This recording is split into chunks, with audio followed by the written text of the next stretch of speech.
Tonight's story, The Editor Regrets, concerns Bingo Little, the husband of best-selling novelist Rosie M. Banks, and editorial force behind We Tots, that popular and influential journal which has done so much to mould thought in the nursery and has now led to a sort of literary renaissance at the Drones Club. Here we go then, fine. Yeah. Great stuff, Bingo! Go!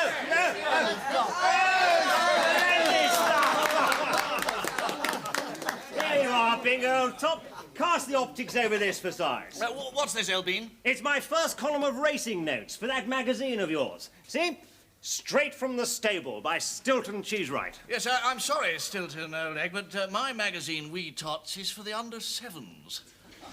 We don't use racing correspondence. The proprietor wouldn't like it. Sorry, Pongo. No, I don't think he'd be any keener on Guide to London nightclubs. And as for your scheme, Barmy, of a roving reporter sending chit-chat from the Riviera, I hardly think he'd go for that. In fact, I don't think he'd be too keen on any outside contributions, but keep trying, my dear Crumpets. Do keep trying. Hello. Well, I thought that was pretty sordid. I mean, all those bozos trying to cash in on your acquaintance. Disgusting. Oh, I don't mind, Tommy. It's what we editors call an occupational hazard. I'd like to do more for them, but you know what it's like. Of course. They should realise you're only what the Russian Johnnies call a tool of the bosses. A what? Or boss, in this case. They should just understand that with that proprietor of yours, you can't call your soul, let alone your magazine, your own. Well, hang on a second, Toppy.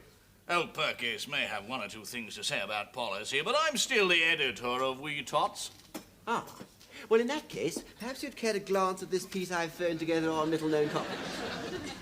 Well, I'd give it the once-over, Toppy, but I'll have to show it to the proprietor. You know, out of courtesy, of course, and he might feel, you know, we both might feel that little-known cocktails is not quite... Good Lord, is that the time? I really must be going. I'm in the middle of a rather thoughtful editorial on what helpful girlies can do to help Mummy. So I'll... If the printers are waiting with bated breath, so I'll just say tinkety-tonk for now. Toppy, old top. Bye-bye. And what was all that about, young Glossop? How come he accepted your article and not ours? Because I called his bluff on that proprietor of his.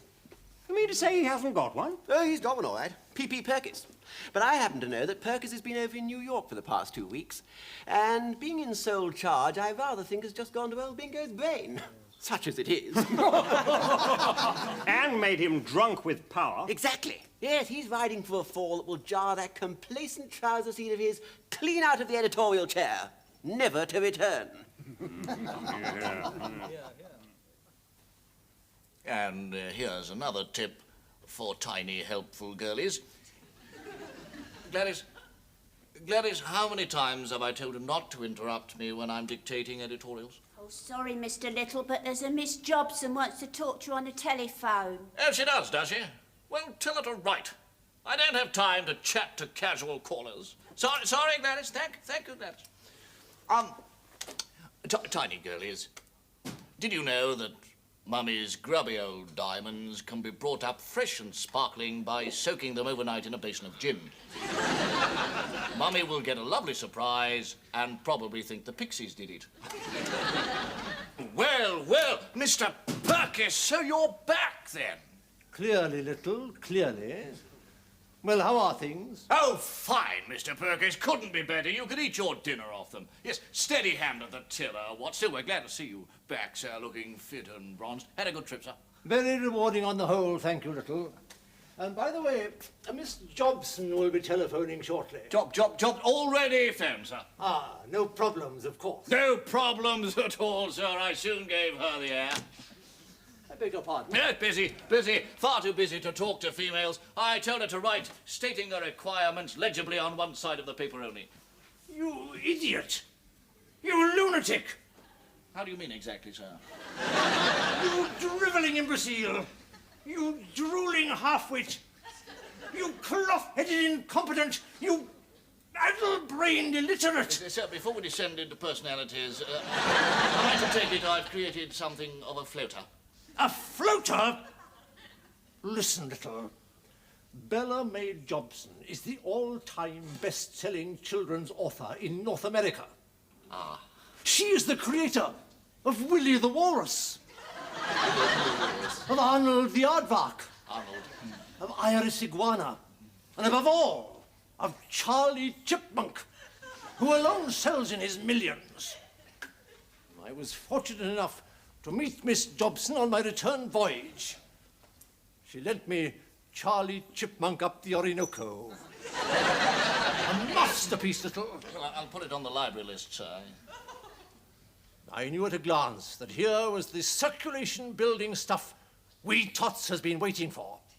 I entered into tentative negotiations with her for her entire output, and I asked her, when she arrived in London, to call at this office and fix things up with my editor.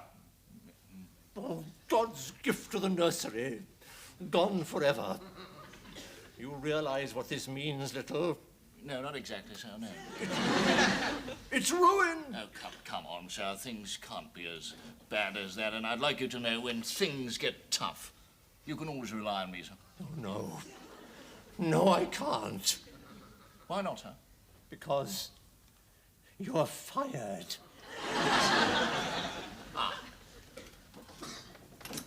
Excuse me, sir, it's a Mr. Glossop. What is? This is. Sorry to butt in, old bean. Wondered if you'd had time to consider that article of mine yet. No, sorry, Tuppy. No, my opinion is pretty academic anyway. I've just got the bullet. Sacked? Oh, no. I thought I heard raised voices. What happened? Well, apparently, old man, he met some hot property on the way back from America. He sent her to see me. I gave her the old raspberry, so he's handed me the lemon. Oh, bingo. I knew that high-handed attitude of yours would lead to tears before bedtime. Well, how was I to know this Beazle Jobson was supposed to be given the old oil and made to feel among friends and admirers? Jobson? Yes, apparently the Edgar Wallace of the playpen sort of thing. But that's Bella Mae Jobson. Golly, bingo, even I've heard of her. And you gave her the old heave-ho. Well, there go your dreams of glory. Not to mention the old regular stipend. Yes, well, it's not that that worries me. It's the thought of what Rosie will say. Mrs. Bingo, but I thought you were 100% turtle doves. Oh, we are. Yes, but any male turtle dove will tell you that given the right conditions, a female turtle dove can turn herself into a killer ostrich in very short notice. You see, it was she who got me this job in the first place. When she finds out that I've lost it through a slight misjudgment... Sheer fat-headedness. Sheer fat-headedness, as she might well put it. She may well have one or two things to say about it. The only bit of goose that presents itself is that she's away in the country at the moment visiting friends. So you can postpone springing the evil tidings, but eventually the hour of springing must come, and then... What you need is something to distract your mind. Listen, I know where there's a bottle party tonight. Why don't you come, It'll take you out of yourself. Not a bad place to be.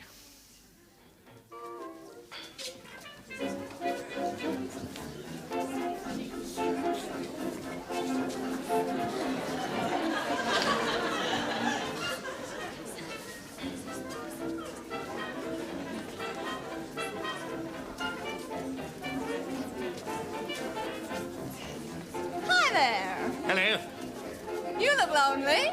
Oh, I'm Bella. I'm Bingo. On this stuff? Oh, no, that's my name, Bingo.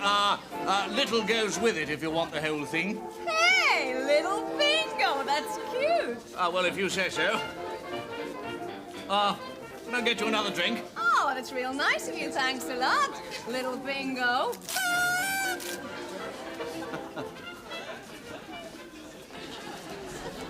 Well, making amends, old egg?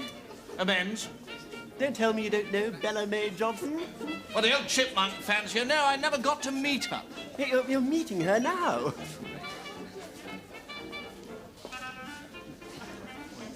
That's Bella Mae Jobson. Yes, and you're going like a breeze, I'd say. Yes, and there's no reason why it shouldn't turn into a small tornado, Tuppy. All I have to do is play her like a stringed instrument. She'll be putty in my hands. You can't play a stringed instrument with putty. You watch me, Tuppy. So sorry to keep you waiting. Little literary matter. A friend of mine's going over to America, and I've asked him to bring me back a book I've been trying to get hold of. Charlie Chipmunk's latest. Charlie Chipmunk at the Orinoco? Oh, you've heard of it.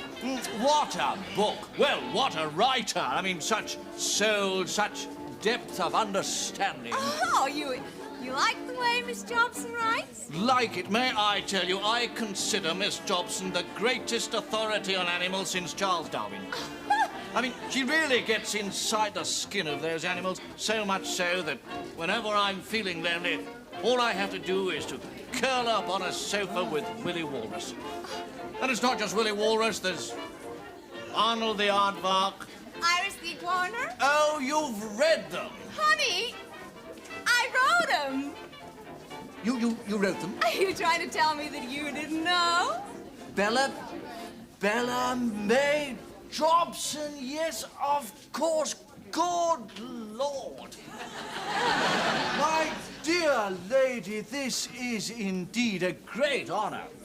You see, what threw me was finding a beautiful and talented creature like you at a mere bottle party. Well, Sugar, I'll tell you. You see, I just accept all the invitations I get because I haven't any friends in London.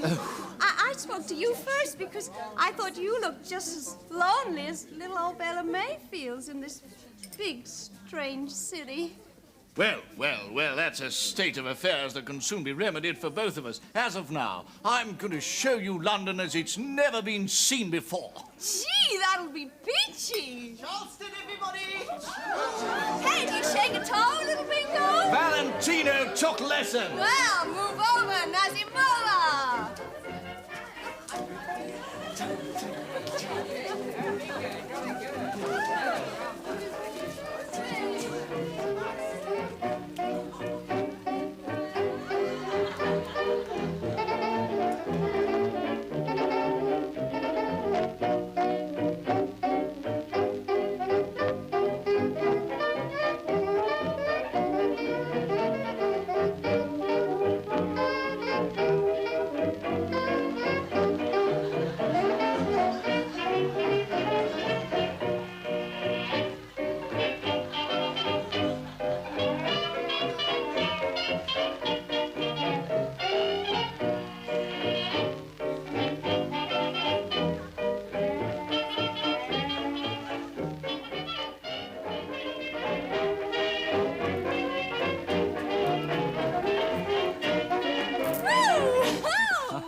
Don't you think? Yes, I'm only sorry it's to be our last one. Oh, me too, Sugar, but it can't be helped. I have to sail for home the day after tomorrow, and I've got a million things to do first. Well, in that case, perhaps you ought to have this. It's the farewell present you asked me for. Your photograph?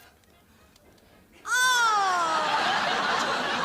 gee, sweetie, that's great. Oh, to the one and only Bella May, from her adoring admirer, little Bingo. I just love that name. Oh, gee, thanks a million, Sugar. This is going right in the middle of my mantelpiece. And now, that is the last thing that you are going to buy me. What about lunch tomorrow? No, sirree, Bob. Now, look. Since we met, apart from showing me your zoo, your Tower of London, and your National Gallery, you have taken me to 3 matinees, 4 movies, 2 dinners, 5 lunches, 6 tete ensembles. And a whelk stall. And a whelk stall! I love that whelk stall. You have given me 6 bunches of roses, 7 boxes of chocolates, 2 bunches of white heather, and now this photograph. Well, it's my turn to buy back. Tomorrow, I am giving a swell luncheon party in my hotel suite, and who is going to be the guest of honor? Little Bingo! Tell me that you'll come. Oh, with a hey, nonny, nonny. Attaboy. Now, I have got a dreary old dinner date, so I'll just go powder my nose. Then you can take me back to my hotel to change. I'll see you later, honey. Need any more money, Bingo? No, thanks, Choppy. I think I've got enough for the taxi. It's awfully good of you helping to finance this whole project. I'd never have done it without you, Choppy. Bingo, have we not been friends since we were in sailor suits? Have I not frequently shared my last acid drop with you? You'll get your reward, Tuppy, unto half my kingdom, which should be pretty sizable as of tomorrow. Tomorrow? That's the big push, is it? Yeah, well, she's throwing a luncheon party in my honour. At the end of which time, I confidently expect to be able to buy her dreadful books on easy terms. Old man Perkis will issue a reprieve at the foot of the scaffold, leaving Bingo Little once more a force to be reckoned with in the perambulator trade. So, if you'd just like to leave your manuscript at the office tomorrow afternoon, I'll whip that in as a bonus. Sounds like a good scenario. Yes, there's only one small cloud on the horizon. Rosie's coming back from the country a bit early this evening. Will that make any difference? I shouldn't think so. It's just cutting it a bit fine, that's all.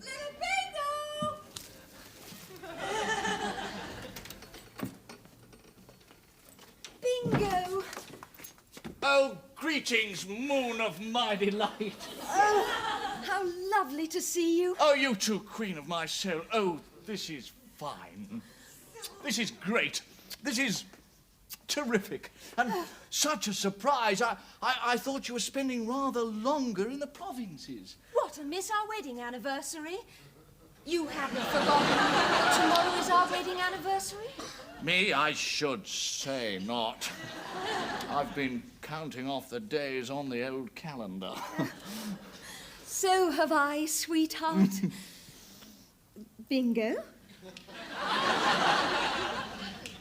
And you thought I'd forgotten your anniversary. And the other big present's back at the office. Oh, that's all right. I'm coming to town tomorrow anyway, so we can have lunch together. Lunch tomorrow? At the dear little restaurant near Charing Cross where we had our wedding breakfast. We can pretend that we've just been married. Won't it be fun? Oh, terrific. Only, of course, it won't be quite the same, because when we got married, you didn't have an important job to hurry back to. No. How is everything at the office, by the way? Oh, fine.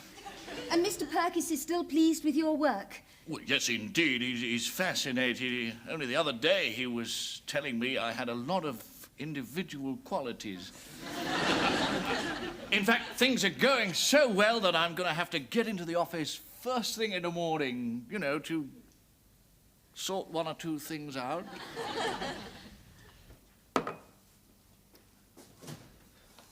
All right if I leave this article with you now, old top? Sorry, Tuppy. Comes under the heading of counted but unhatched chickens. What? What's happened? Well, you know, Rosie's back. Yeah. Apparently today's our wedding anniversary and she wants me to take her to lunch. Oh, law. What are you going to do? Well, I've been giving it my earnest consideration for the best part of 2 dry martinis. I keep asking myself what Napoleon would have done. So far, I'm not getting many replies. Suppose he might have asked Josephine to dinner instead. Tuppy, that is almost an idea. Gladys, get Mrs. Little on the phone at home, would you? Thank you so much, Gladys. Yes, I'll take that now, Tuppy. I might well be able to place it. Oh, thanks, old egg. So you're going to switch Mrs. Bingo to dinner, are you? No, she is. All it needs is a little tact and finesse. Hello, darling. Oh, hello, Angel. Hello, sweetie pie. I say, light of my life, rather an awkward thing's happened, and I'd rather like your advice on how to act for the best. It seems there's a most important litterateurs. We're anxious to land for the old sheet, and the question's arisen of my having to take her to lunch. Oh, Bingo. Now, my immediate inclination is to tell her to go to blazes. Oh, no, Bingo, you mustn't do that. Yes, I think I shall. Yes, nuts to you, litterateurs, I shall say. No, Bingo, please. Well, of course you must take her to lunch. But what about our binge? Well, perhaps we could have dinner instead. Dinner? Now there's an idea. There, I think you've rather got something. Dinner will be just as good. Oh, better, more suited to the old unbridled revelry. You won't have to hurry back after dinner. We can go to the theatre and supper afterward. Absolutely. That's the exact programme as I see it. And as a matter of fact, it's rather convenient, because now I'll be able to go to Miss Jobson's luncheon after all. Miss who's luncheon night? Jobson. Oh, you wouldn't know her. An American writer named Bella May Jobson. Mrs. Perkins phoned up a little while ago and said she was going and could I come? Because Miss Jobson's long been an admirer of my novels. Well, of course, You refused, did you, darling? But it's all right now. I'll be able to go. She sails tomorrow, so this will be our last chance of meeting. Well, goodbye, Poppet. Mustn't keep you from work any longer. Bye, Angel.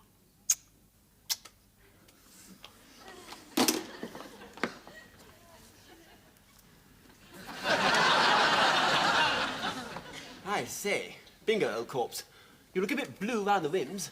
Can you imagine the scene when Bella introduces me to my wife? Oh, little Bingo, do you know Rosie M. Banks? And I say, well, of course, only by marriage. There's only one thing for it. Gladys, take a telegram, would you? Jobson, Smith's Hotel, West 1. Deeply regret sudden illness, unable to attend lunch. Please forgive little Bingo. No, that is the right way around, Gladys. Get it off straight away, would you? Hard luck, old fruit. Can you imagine, after all the time and money I've put in? Who's put in? We've put Who's in. put in? You've put it. You've put in. The chocolates, theatre tickets, flowers. I mean, a photograph didn't cost. Photograph? You gave her your photograph? My signed photograph. Tuppy, it's in the middle of her mantel shelf. When Rosie walks in and sees that photo... Well, of course, she may drop the subject round about the afternoon of our golden wedding anniversary. Signed in rather cordial terms, was it? I rather spread myself, Tuppy. And for an honourable married man to have signed a photograph in such terms, there's only one way out. What's that? To go and pinch the blithering thing back. Oh, who's Mama's little pet? Come on, then. Come on. Let's go walking. Come on.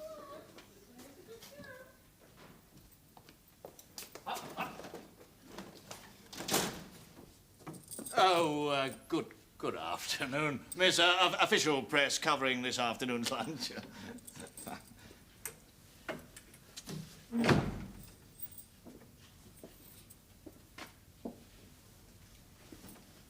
I'm the official photographer for the luncheon this afternoon. Popsy? Popsy? Are you in here? Popsy? Mr. Little! Okay, so, what are you doing here, sir? I'm lunching with Miss Jobson. Ah, you're a bit early, aren't we?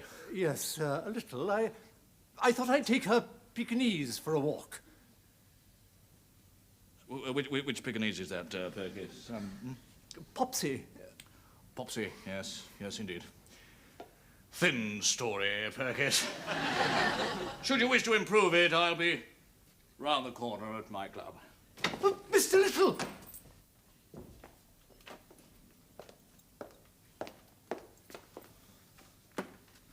Didn't you get it? The photograph, yes. For all the good it'll do me. I'm still deep in the mulligatawny and beginning to sink without trace. It seems that not only Rosie, but Perkis will be at that lunch this afternoon. You know what that means? I mean, can you imagine the scene? Well, if that isn't the funniest thing. Hello, I'm Rosie M. Banks. Oh, hi, Miss Banks. I just love your books. Do you know Mr. Perkis? Oh, I should say so. He owns the paper my husband's editor of. Oh, you're married then? Oh, rather. Name of Little. Little? Little? That's odd. I know a bird named Little. In fact, to say no is understating it rather. He's been giving me the rush of a lifetime. Bingo, mine calls himself. Some relative, perhaps? Bingo. Bingo. What luck finding you here. Is this where you're lunching with your writer? What an amazing coincidence. Yes, isn't it? Oh, excuse us a moment, Tuppy. Yes. Now, listen very carefully, Yes, darling. I can't stay long. I've got to rush back. Mrs. Perkis was in a terrible state when I went to collect her. Apparently, her dog's been lost. So I just came here to tell Miss Jobson that we won't be able to lunch. You won't be able, you won't be able to lunch. No, Mrs. Perkis wants me with her. She's gone to bed with a hot water bottle. So would you be an angel and ring Miss Jobson up and explain? Then I can hurry off. Oh, of course. It's a simple task. Brightest jewel of my diadem. Oh, thank you, darling. Oh, bye-bye. Bye, Angel. Tuppy, I've known nothing like that since my headmaster ripped a muscle in his shoulder in the very act of bringing the cane down to fetch me a juicy one. I think this calls for a couple of drinks at the club. Come on, Els.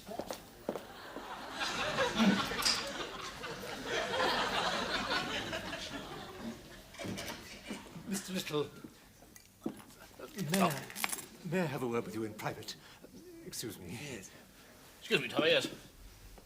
Mr. Little, you are in a position to do me a great kindness. A kindness, Perkins, to a man who has called me at least 6 offensive names.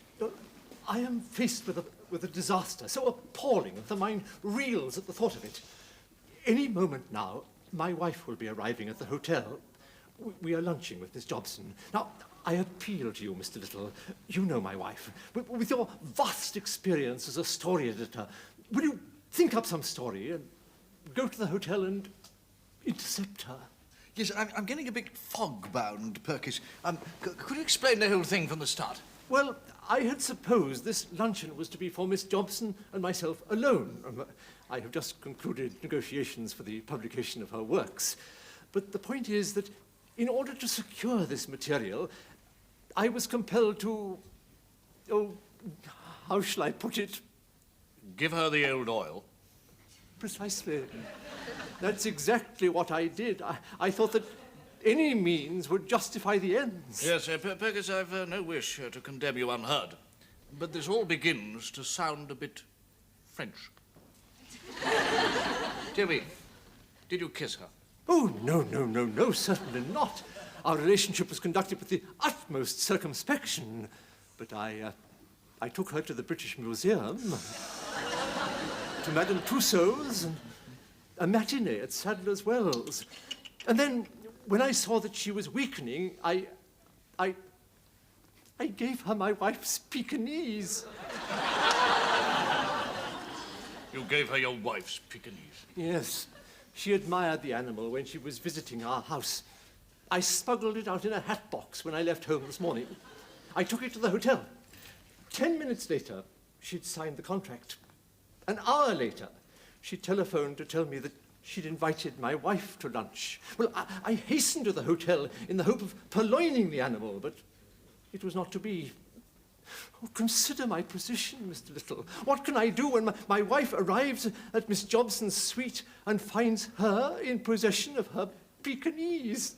Oh, what will be the harvest of this? But why are we wasting time? While we sit here talking, she may be arriving. Your post is at the hotel. Fly, Mr. Little, fly. Perkins, it's all very well to say fly, but the point is, what's in it for me? I mean, it's true, I've already thought of a pippin of a story that can't fail to head Mrs. Perkins off. But why should I bother? Of course, things would be different if I were continuing as editor of Wee Tots. You are, Mr. Little, you are. At a considerably increased salary. It shall be doubled. Then, Mr. Perkins, set your mind at rest. Mrs. Perkins will not be at the lunch today. Well, what do you say? Well done, Bingo. Thanks, Toffee. Congratulations, old bean. Come on.